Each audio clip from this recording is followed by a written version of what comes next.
Bab 340. Diam-diam menuruni gunung. Setelah turun dari puncak Gadis Giok, Harley menghela napas panjang. Setelah dikurung selama sebulan, udara di luar benar-benar segar. Sambil tersenyum, Harley menabrak puncak gunung. Ketika mereka melihat Harley, para murid yang datang dan pergi menghela nafas ringan, dan kemudian berkumpul dalam kelompok untuk menunjuk Harley. Begitu Harley mengangkat alisnya, mereka melihat sekeliling, dan kemudian pergi dengan berbisik. Sepanjang jalan, kebanyakan orang datang ke sini dengan cara ini. Hampir semua orang akan mengarahkan jari mereka padanya. Yang tidak tahu akan mengira dia adalah panda raksasa yang lari dari kebun binatang. Ada apa? Harley garuk-garuk kepala. Saat melewati paviliun harta karun, dia masuk. Tetua, rindu aku tidak. Begitu dia masuk, dia berteriak.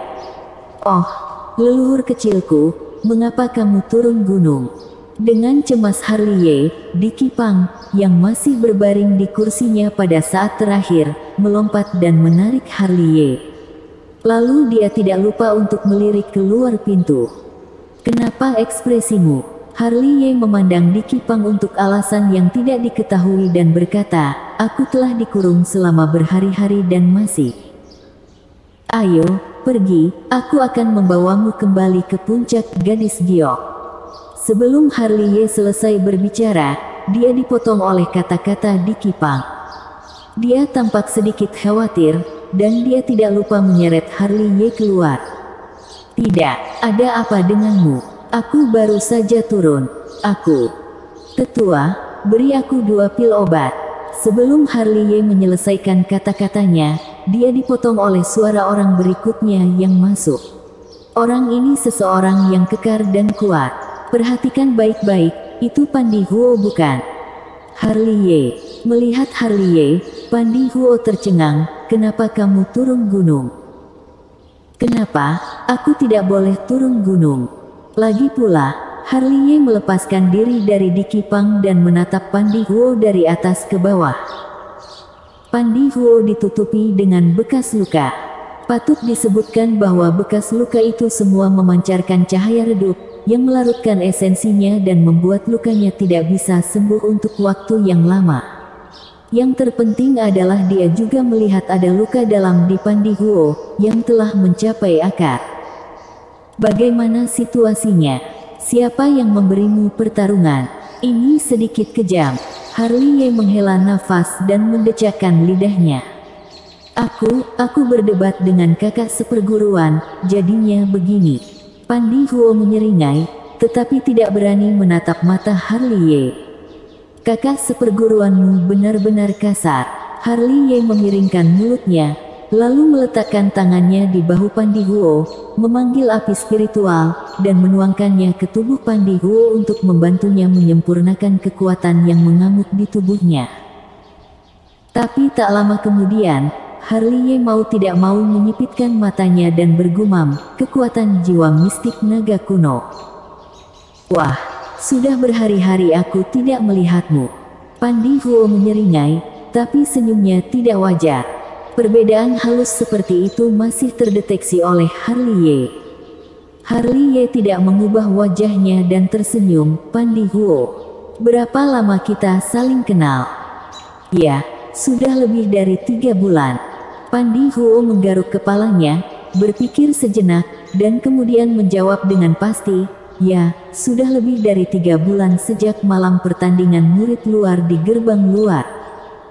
Bagaimana menurutmu tentang aku? Di satu sisi, Harley tahu kekuatan jiwa mistik naga kuno untuk Pandi Huo, dan di sisi lain, dia memasukkan pil obat ke dalam mulut Pandi Huo. Tentu saja tidak ada yang perlu dikatakan. Pandi Huo menyeringai sambil mengunyah pil, kita adalah saudara yang baik. Ya, karena kita adalah saudara yang baik, jangan sembunyikan sesuatu dariku, kata Harley sambil melirik Pandi Huo, jika aku mendengar sesuatu dari orang lain, maka kita tidak perlu menjadi saudara lagi. Ketika Pandi Huo membuka mulutnya dan hendak berbicara, dia mendengar Diki Pang batuk. Pandi Huo tidak bodoh. Batuk ini adalah sinyal, yang berarti apa yang harus dikatakan dan apa yang tidak boleh dikatakan harus tidak dikatakan. Melihat ini, Harley mengangkat alisnya dan melirik Diki Pang, "Aku tidak bodoh, meskipun aku tidak tahu banyak tentang itu. Jangan meremehkan IQ-ku. Aku akan tahu apa yang harus aku ketahui dan apa yang tidak harus aku ketahui begitu aku keluar dari pintu ini." "Omong kosong, begitu mencurigakan," kata Diki Pang dengan marah. Harley tersenyum tipis, tapi tidak berbicara. Dia masih membantu Pandi Huo mengeluarkan kekuatan jiwa mistik naga kuno dari tubuhnya.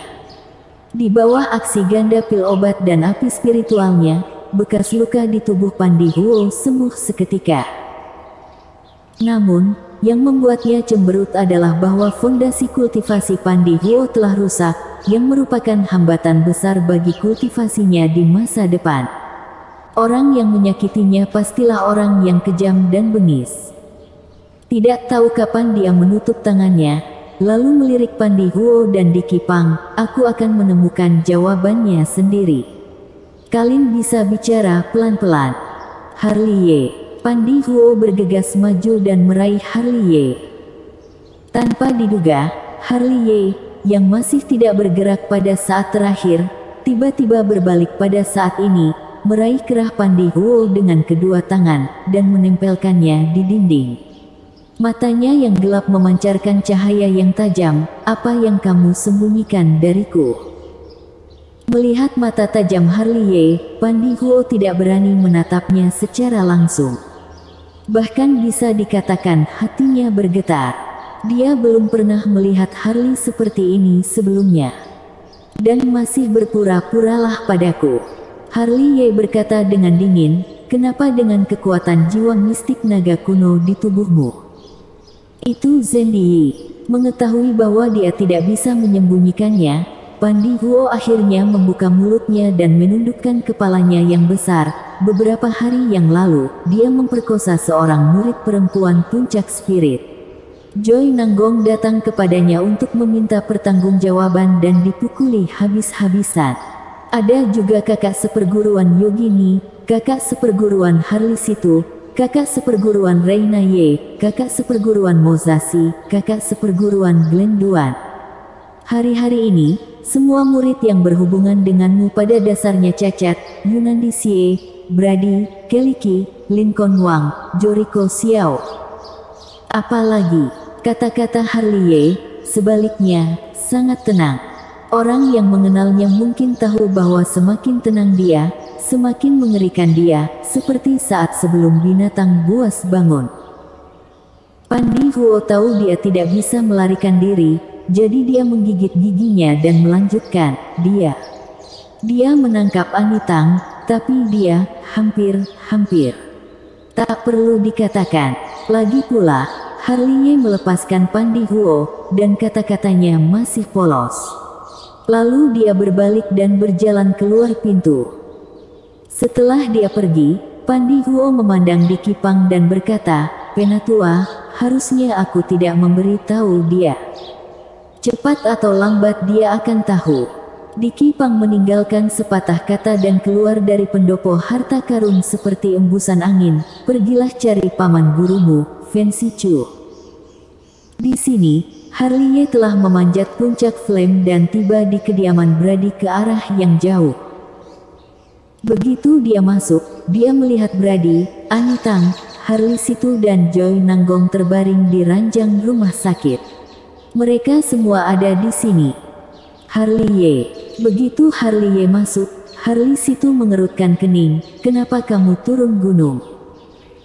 Harley tidak menjawab, tetapi berjalan dengan lembut ke tempat tidur Brady.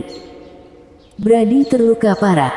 Wajahnya seputih kertas, berlumuran darah. Ada banyak bekas luka.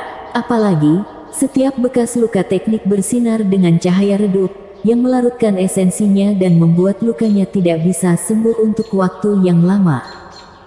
"Kenapa tidak membunuhmu, kamu si gendut?" Harley Ye memarahi dan meletakkan tangannya di dada Brady. Api spiritual segera dicurahkan untuk membantunya memperbaiki kekuatan teroris yang merajalela di tubuhnya. Harley Ye, kamu jangan bicara. Jangan bicara dengan siapapun. Harley Ye langsung memotong kata-kata Harley situ. Meskipun kata-katanya tenang, orang-orang tidak bisa menahan diri untuk menggigil karena mereka mencium udara yang mematikan dan merasakan kesempatan yang dingin dan mematikan. Semua orang terdiam, ketenangan Harley Ye memberitahu mereka bahwa badai akan datang. Wash, wash. Segera, bayangan tubuh inkarnasi masuk dan berdiri di seluruh ruangan. Andreas Yang, Henki Feng, Daok Xuan, Freddy Su dan Dicky Pang semuanya datang. Yang pertama adalah Fancy Chu. Harley Ye, kembalilah bersamaku, bisik Fancy Chu. Kembali kemana? Harley Ye masih menyembuhkan Brady yang pingsan. Dia tidak pergi menemui Fancy Chu. Kata-katanya masih polos. Kembalilah ke puncak gadis giok. Fancy Chu menarik napas dalam-dalam. Sampai kapan kamu akan mengunciku kali ini? 1 hari, 2 hari, 1 bulan, 1 tahun, atau seumur hidup? Harley Ye berkata dengan tenang. Guru, kamu harus menggunakan mantra pelupa yang melupakan aku untuk membuatku hidup seperti orang bodoh. Fancy Chu mengerutkan bibirnya dan bertanya-tanya harus berkata apa. Harley Ye tidak pernah mengatakan sesuatu yang begitu dingin padanya. Harley Ye, adik seperguruan juga demi kebaikanmu, kembalilah. Freddy Su mengerutkan kening. Apa yang kamu takutkan? Apakah kamu takut aku akan bertarung dengannya setelah aku mengetahuinya? Atau apakah kamu takut aku akan dibunuh olehnya? Karena itu, kamu tidak ragu-ragu menempatkanku di bawah tahanan rumah di puncak gadis giok. Semua orang tahu itu. Sembunyikan saja dariku. Karena aku tahu semua yang seharusnya tidak aku ketahui. Tolong jangan berpartisipasi dalam urusan di antara junior kita. Dengan kata-kata ini, Harley Ye telah mengumpulkan api spiritual dan bangkit perlahan. Melihat ini, Fancy Chu buru-buru berdiri di depannya dan mengambil napas dalam-dalam. Kembalilah bersamaku. Bisakah kamu menghentikanku untuk sementara dan seumur hidup? Harley Ye tersenyum pada Fancy Chu, kamu tahu karakterku. Jangan membuatku gila. Muridmu bukan pengecut dari awal sampai akhir. Anggap guru memohon padamu, tolong ikuti. Minggir. Harley Ye tidak mampu menekan pembunuhan mengerikan itu. Dua kata ini hampir mengaum. Tubuh halus Fancy Chu bergetar. Kedua kata ini sepertinya penuh keajaiban. Sama seperti kalimat, jika kamu berani berlutut, aku akan menjadi iblis, dalam pertandingan 3 sekte, yang membuatnya tidak berani melawan dan tanpa sadar menjauh. Terima kasih, guru. Harley Ye menarik napas dalam-dalam dan hendak bergerak, tetapi satu tangan dicengkeram oleh Brady, yang baru saja bangun. Kamu tidak bisa cari mati. Brady marah sambil batuk darah. Jaga lukamu dan tunggu aku kembali untuk minum. Harley Ye menyingkirkan telapak tangan Brady dan berjalan keluar tiba-tiba. Sialan. Freddy Su dan yang lainnya berkata dengan dingin. Di luar, Harley Ye sudah menginjak awan api spiritual, menghubung, naik ke langit selangkah demi selangkah, sampai dia mencapai titik tertinggi, lalu dia memutar lehernya dan menatap sekte Hang Yue. Zendiyi, kamu yang memilih tempat. Hari ini, kamu mati atau aku mati. Bersambung. Bab 341. Murid pewaris nomor 1 vs Inang 90%. Zendiyi, kamu yang pilih tempatnya. Hari ini, kamu harus mati, atau aku yang akan mati. Kata-kata Harley Ye datar, suaranya tidak kencang, tetapi menyebar ke seluruh sekte Hang Yue. Hal ini menarik perhatian semua orang. Ada apa ini? Mau menantang putra suci. Tiba-tiba, seluruh sekte Heng Yue gempar. Siapa yang begitu hebat? Apa kamu tidak lihat? Tentu saja Harley Ye. Seseorang memberi isyarat kepada semua orang dengan menunjuk ke langit. Tangannya berhenti di Harley Ye yang sedang menaiki awan api spiritual. Hah, bukankah dia sudah lumpuh? Bagaimana dia masih bisa terbang ke langit? Kata seseorang dengan heran. Mungkin karena api sejati. Seseorang berkata pelan, tapi masih terlalu tidak tahu diri kalau mau menantang putra suci. Ngomong-ngomong, teman-teman Harley Ye akhir-akhir ini benar-benar kasihan. Seseorang menghela nafas. Zheng Yi telah melakukan begitu banyak, bukankah itu hanya untuk memaksanya turun gunung? Pasti ada pertunjukan yang bagus untuk ditonton sekarang. Di bawah, Freddy Su dan yang lainnya diam-diam menghela nafas sembari memandang Harley Ye yang ada di langit. Hal yang paling kita khawatirkan akhirnya terjadi juga. Pokoknya jangan sampai sesuatu terjadi padanya. Andreas yang menarik napas dalam-dalam. Harley Ye, apakah kamu menyalahkanku? Fancy Chu menatap langit, dengan bibir terkatup rapat, dia tampak seperti gadis kecil yang ketakutan. Hentikan saja secara paksa. Jauh di dalam sekte Heng Yue, seorang tetua agung berkata dengan suara yang dalam. Tidak perlu. Master Tong Xuan mendengus dingin. Aku percaya pada Inang dengan tingkat kecocokan 90%. Pertarungan ini akan membuat semua orang tahu bahwa pilihanku benar. Kukira kamu akan menjadi pengecut seumur hidupmu. Sementara beberapa orang berbicara, terdengar suara samar di luar. Zheng Yi muncul dengan senyum sinis. Kakinya menginjak sebuah kekuatan aneh. Setiap kali dia berjalan satu langkah akan membuat langit bergetar. Senang sekali bisa melihatmu. Harley Ye tersenyum, tetapi senyum itu membuat orang takut. Saat kata-kata itu diucapkan, satu demi satu kekuatan spiritual di lautan diafragmanya mulai menyebar keluar dan mengelilingi seluruh tubuhnya. Kekuatan spiritual. Dia tidak lumpuh. Melihat kekuatan spiritual meluap di sekitar Harley Ye, orang-orang di bawah mulai gempar lagi. Apa ini? Mengapa dia masih bisa berkultivasi? Seseorang menggaruk kepalanya yang tidak gatal. Sepertinya kita semua meremehkannya. Ternyata dia tidak lumpuh. Di bawah, ekspresi Harley Situ dan yang lainnya adalah yang paling menarik. Kalau bukan karena Harley Ye menunjukkan kekuatan spiritual, kemungkinan mereka tidak akan tahu bahwa Harley Ye masih bisa berkultivasi. Ternyata aku salah perhitungan, bisa-bisanya dia menyembunyikannya dengan begitu baik. Di bawah sebuah puncak gunung, seorang tetua berbaju ungu melihat kekuatan spiritual di sekitar Harley Ye dengan sorot mata serius. Aku harus segera melapor ke ketua. Bagus, sangat bagus. Begitu pria itu selesai berbicara, terdengar suara tepuk tangan Zheng Yi. Dia sudah berhenti, saat ini sedang memandang Harley Ye dengan main-main. Harley Ye, kamu benar-benar membuatku terkejut. Aku sangat senang, membunuhmu yang lumpuh terlalu membosankan, yang sekarang barulah menarik. Nanti kamu akan merasa lebih menarik lagi. Harley Ye mencibir. Dia segera beraksi, dengan kilatan cahaya tiba-tiba di matanya, dia lalu menginjak awan api spiritual sambil melayangkan tinju bahuang. Dengan muka mengejek, Zheng Yi hanya mengangkat tangannya dan meluncurkan sebuah bayangan naga besar. Boom! Bayangan tinju bahuang dan bayangan naga besar bertabrakan dalam sekejap. Harley Ye yang baru saja menerjang ke depan langsung terhempas hingga terbang.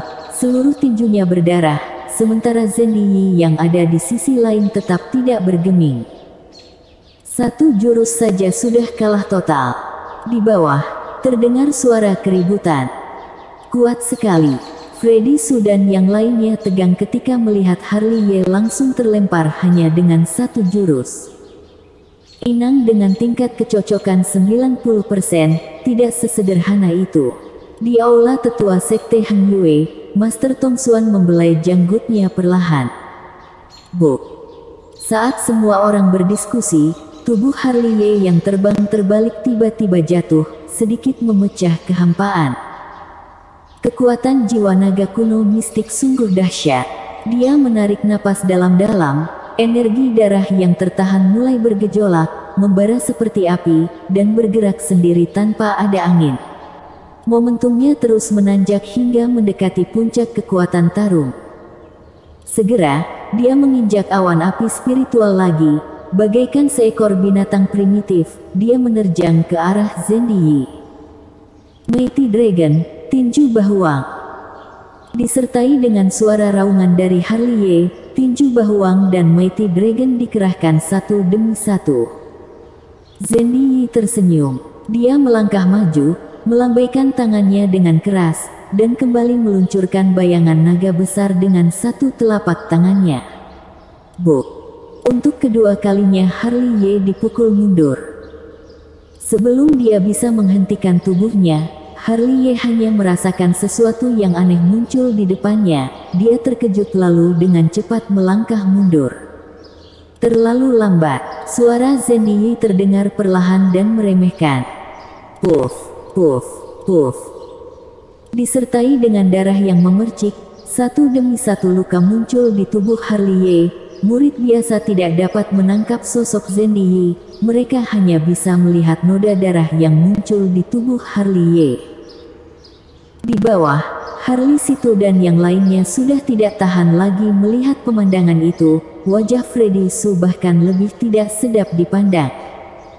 Tangan Fen Shichu tergenggam erat. Sekarang ini, dialah yang paling menyesal, karena kelalaiannya sendiri. Harley diam-diam lari menuruni gunung. Fakta membuktikan bahwa keputusannya untuk menahan Harley di puncak gadis giok adalah benar. Dari sudut pandangnya, kekuatan tarung Harley dan Zendiyi tidak berada di level yang sama. Ani, papa aku keluar. Di dalam kamar, Brady merangkak bangun dengan susah payah. Kak Brady, kamu. Cepat papa aku keluar. Brady memotong kata-kata Anitang secara langsung. Saat ini sahabatku sedang mati-matian membela kita, bagaimana aku masih bisa berbaring? Anitang tidak bisa melawan Brady yang keras kepala, akhirnya dia tetap membantu Brady turun dari ranjang dan terhuyung-huyung keluar dari kamar. Ketika mereka melihat Harley yang terus-menerus terluka, wajah mereka tiba-tiba menjadi pucat. Boom! Disertai dengan suara ledakan dari langit, Harley yang berlumuran darah terhempas lagi oleh satu pukulan. Zendiyi menjilat darah di jarinya, senyuman di wajahnya semakin mengejek. Aku benar-benar meremehkanmu. Immortal Edge Sword. Di sisi yang berlawanan, dengan suara hentakan Harley, pedang Cixiao telah menunjuk ke sisi Zendiyi. Satu demi satu energi pedang terbang, masing-masing bergerak dengan suara kencang. Zendiyi mencibir, tangannya yang besar berbaris di langit, dan tiba-tiba menyapu, energi pedang yang terbang menuju wajahnya dihapus langsung oleh satu telapak tangan ini. Teknik Feng Shen. Sedangkan pada saat ini, Harley telah tiba, dia seperti angin, cepat hingga tidak terlihat bayangan. Kecepatan, pikiran dan kekuatan langsung bergabung, pedang yang mendominasi dengan kekuatan menusuk yang tak terkalahkan. Namun, di hadapan pedang Harley yang mendominasi, Zendiyi justru tidak bergerak. Tepat ketika pedang Harley hanya berjarak 10 kaki darinya, sebuah pusaran tiba-tiba muncul di depannya. Pedang Harley menusuk pusaran ini, niat pedang teknik Feng Shen tak tertandingi juga dihapus hingga bersih dalam sekejap. Itu adalah lubang mistik. Naga kuno mistik mengingatkan, metode rahasia ini menghubungkan sebuah ruang yang tidak diketahui. Seranganmu bukannya dihilangkan, tetapi ditelan. Tanpa peringatan naga kuno mistik, Harley juga sudah melihat keanehannya. Kekuatan pedangnya tidak mengenai lubang mistik, sama sekali tidak melukai Zendiyi. Pada saat ini, Zendiyi telah mengangkat jarinya dan menunjuk. Tindakannya ini membuat sebuah lubang berdarah di dada Harley. Tentu saja, Harley juga mengumpulkan kekuatan di jarinya beberapa saat sebelumnya, lalu menusuk bahu ke arah Zendiyi. Namun, jarinya yang mendominasi ini dihalangi oleh semacam kekuatan. Jari yang semula menunjuk ke dada Zendiyi dipindahkan ke bahunya, itu pun hanya menggores sedikit kulit di bahunya, tetapi lukanya langsung pulih. Kekuatan penyembuhan yang mengerikan ini membuat Harley mengerutkan kening. Ini adalah teknik perpindahan mistik. Naga kuno mistik mengingatkan kembali, ada selapis kekuatan tak kasat mata di tubuhnya, yang dapat memindahkan serangan yang menuju vital ke tempat yang tidak vital. Boom! Begitu naga kuno mistik selesai berbicara, Harley tersapu hingga terbang oleh telapak tangan Zendiyi. Buk! Harley jatuh, satu kakinya menginjak langit kosong itu hingga runtuh lagi. Bersambung.